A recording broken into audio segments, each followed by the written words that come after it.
नमस्कार दोस्तों, आपका स्वागत है अपने यूट्यूब चैनल स्टीना में। आज हम लोग बात करेंगे video UP triple SC, UPP, SSC, GD all exam, GK GS के कुछ महत्वपूर्ण क्वेश्चन जो प्रीवियस ईयर के परीक्षाओं से लिए गए हैं। तो सभी लोग यह प्रैक्टिस लगाइए और देखिए आपके कितने क्वेश्चन सही हो रहे हैं। आइए देर न करते हुए शुरू करते हैं आज का पहला प्रश्न। पहला प्रश्न पूछा गया है, निम्नलिखित में से कौन विश्व विरासत स्थल नहीं है। पूछा गया निम्नलिखित में से कौन विश्व विरासत स्थल नहीं है।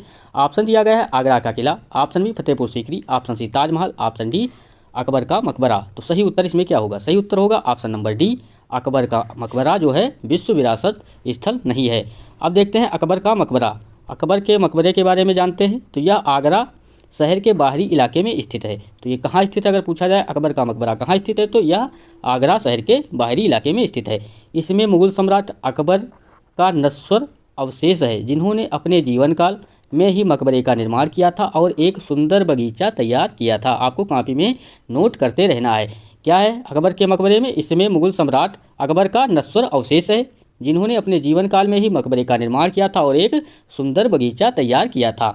अगला पॉइंट है संगमरमर में मकबरे के सबसे ऊपरी हिस्से का निर्माण उनके बेटे जहांगीर ने किया था। तो संगमरमर में मकबरे के सबसे ऊपरी हिस्से, अगर पेपर में पूछा जाए कि मकबरे के सबसे ऊपरी हिस्से का निर्माण किसने किया था, तो उनके बेटे जहांगीर ने किया था। आपको याद रखना है।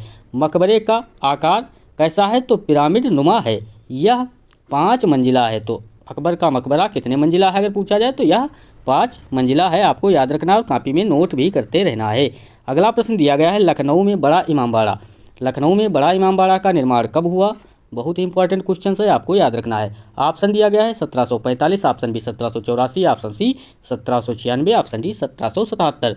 तो सही उत्तर इसमें क्या होगा? सही उत्तर होगा ऑप्शन नंबर बी 1784। लखनऊ में बड़ा इमामबाड़ा का निर्माण कब हुआ था पूछा जाए, तो 1784 इसका सही उत्तर होगा ऑप्शन नंबर बी। अब हम लोग जानते हैं बड़ा इमामबाड़ा। बड़ा इमामबाड़ा के बारे में एक्सप्लेन करते हैं। बड़ा इमामबाड़ा का निर्माण 1784 में लखनऊ में किया गया था। तो बड़ा इमामबाड़ा का निर्माण सन पूछा जाए तो 1784 में कहाँ है, तो लखनऊ में किया गया था। इसे आसफ उद दौला ने बनाया था, जो अवध के तत्कालीन नवाब थे। तो बड़े इमामबाड़े का निर्माण किसने किया था? तो आसफ उद दौला ने बनाया था, जो अवध के तत्कालीन नवाब थे। इसे इमारत की वास्तुकला किफ़ायत उल्लाह की थी। इस इमारत की वास्तुकला किसने की थी? तो किफ़ायत उल्लाह की थी। इसे आसफाई इमामबाड़ा भी कहा जाता है। तो इसे असाफई इमामबाड़ा भी कहा जाता है। आपको याद रखना है। इमामबाड़ा की मेहराबदार छत, जो बिना सहतीर मतलब बीम की बनी है, विश्व में अपनी तरह की सबसे बड़ी छत है। तो इमामबाड़ा की मेहराबदार छत जो बिना सहतीर का मतलब होता है बीम की बनी है, विश्व में अपनी तरह की सबसे बड़ी छत है। इमारत में राजपूत और मुगल वास्तुकला का मिश्रण दिखाया गया है। तो बड़े इमामबाड़े की इमारत में राजपूत और मुगल वास्तुकला का मिश्रण दिखाया गया है। अगला प्रश्न पूछा गया है, उत्तर प्रदेश में निम्नलिखित में से कौन सा घाट जैन धर्म से संबंधित है? बहुत ही इंपॉर्टेंट क्वेश्चन है, आपको याद रखना है। उत्तर प्रदेश में निम्नलिखित में से कौन सा घाट जैन धर्म से संबंधित है? Option A Bachhraj Ghat, option B Assi Ghat, option C Vishram Ghat, option D इनमें से कोई नहीं। तो सही उत्तर इसमें होगा ऑप्शन नंबर ए, बछराज घाट। उत्तर प्रदेश में बछराज घाट जैन धर्म से संबंधित है। इसके बारे में जानते हैं। बछराज घाट जैन धर्म से जुड़ा है। अगर पूछा जाए बछराज घाट किससे जुड़ा है, तो जैन धर्म से जुड़ा है। यह वाराणसी में गंगा नदी के तट पर स्थित है। तो यह बछराज घाट कहाँ स्थित है? तो वाराणसी में गंगा नदी के तट पर स्थित है। और किस धर्म से संबंध जुड़ा है? तो यह जैन धर्म से जुड़ा हुआ है। इस घाट पर जैन महाराजाओं का स्वामित्व था। तो इस घाट में आपको याद रखना है जैन महाराजाओं का स्वामित्व था। इस घाट में 3 जैन मंदिर स्थित हैं। तो इस घाट में 3 जैन मंदिर स्थित हैं। कहा जाता है कि ये मंदिर 7वें तीर्थकार सुपार्श्वनाथ से जुड़े हैं। तो आपको याद रखना है कि ये मंदिर 7वें तीर्थकार सुपार्श्वनाथ से जुड़े हैं। अगला प्रश्न दिया गया है, कर्म नृत्य। कर्म नृत्य किस जनजाति का लोक नृत्य है? कर्म नृत्य किस जनजाति का लोक नृत्य है? ये जितने भी क्वेश्चन है सभी प्रीवियस ईयर की परीक्षाओं से लिए गए हैं। तो सभी लोग वीडियो को लाइक एंड चैनल को सब्सक्राइब जरूर कर लें और बेल आइकन भी क्लिक कर लें, जिससे आने वाले वीडियो आपको आसानी से मिलते रहें। ऑप्शन दिया गया Tharu, option B Sahariya, option C Kharwar, option D Baiga. तो सही उत्तर क्या होगा? कर्म नृत्य किस जनजाति का लोक नृत्य है? तो सही उत्तर होगा ऑप्शन नंबर सी खरवार। कर्म नृत्य खरवार जनजाति का लोक नृत्य है। अब हम लोग जानते हैं खरवार जनजाति के बारे में। यह आदिवासी नृत्य कर्म पूजा के शरदकालीन त्यौहार के दौरान किया जाता है? तो कि यह आदिवासी नृत्य करम पूजा के शरदकालीन त्यौहार के दौरान किया जाता है। यह नृत्य गोंडवाना की लोक संस्कृति से संबंधित है। यह छत्तीसगढ़, उत्तर प्रदेश, मध्य प्रदेश, उड़ीसा, आंध्र प्रदेश, तेलंगाना, झारखंड और महाराष्ट्र राज्यों से संबंधित है। पुरुष और महिलाएं ठुमकी, छल्ला, पेरी और झुमकी जैसे वाद्य यंत्रों की धुन पर नाचते हैं। कर्म नृत्य की कई शैलियाँ हैं, लेकिन सोनभद्र में 5 शैलियाँ प्रचलित हैं। जो कौन कौन सी हैं? जिसमें झूमर, लंगड़ा, ठाड़ा, लहकी और खेमटा शामिल है। आपको याद रखना है। अगला प्रश्न, 1857 में पहली कताई और बुनाई मिल कहाँ स्थापित की गई थी? तो 1857 में पहली कताई और बुनाई मिल कहाँ स्थापित की गई थी? ऑप्शन दिया गया है Delhi, option B Bombay, option C Kolkata, option D Madras. तो सही उत्तर इसमें क्या होगा? 1857 में पहली कताई और बुनाई मिल कहाँ स्थापित की गई थी? तो सही उत्तर इसमें क्या होगा? बॉम्बे। सही उत्तर ऑप्शन नंबर बी होगा।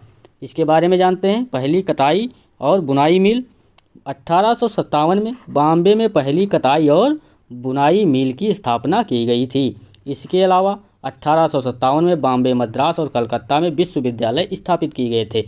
बॉम्बे में स्थापित होने वाली पहली कपास मिल 1857 में Bombay spinning and weaving company थी। तो बॉम्बे में स्थापित होने वाली पहली कपास मिल कौन थी? तो 1857 में Bombay spinning and weaving company थी, जो बॉम्बे में पहली कताई और बुनाई मिल थी।